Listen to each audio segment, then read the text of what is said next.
voulais vous montrer aujourd'hui le travail de préparation de la plantation de Bourset 2 qu'on va faire au mois de décembre. On a divisé le terrain en 3 parcelles. Alors celle-ci que vous voyez bien protégée par cette haie, sachant que le sud est là, qui va être très ombré, donc ça va être un type de pousse d'arbre particulier.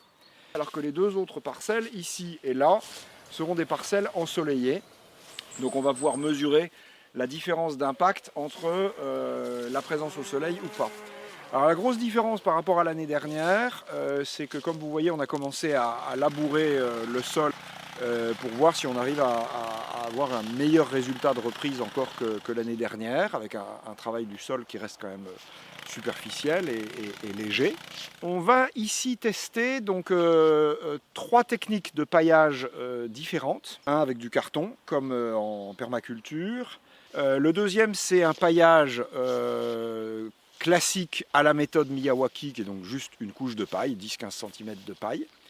Et puis le dernier, qui est plus original, qui nous a été recommandé par la maison botanique, c'est le BRF, c'est-à-dire le bois déchiqueté, qui a lui l'avantage d'être totalement opaque aux herbes. Donc on pense qu'il n'y a aucune herbe qui peut passer si on en met une épaisseur suffisante, probablement de l'ordre de 5 cm.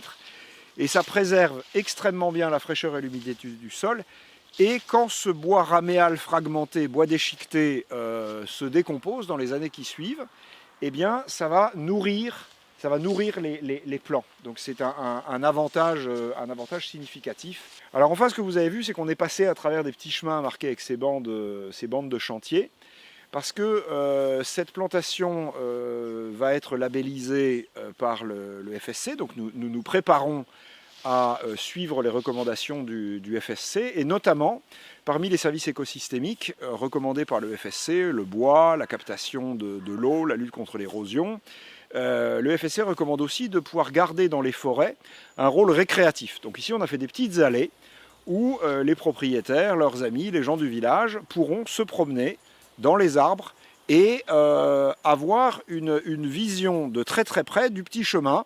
Ils pourront voir, toucher les différentes espèces plantées très denses, puisque comme l'année dernière, on va planter plus de 30 espèces locales, fournies par des pépiniéristes locaux et qui souvent sont dans le label végétal local. Donc très important, les techniques agricoles, le choix des espèces, le paillage, et puis le rôle récréatif de ces petits chemins.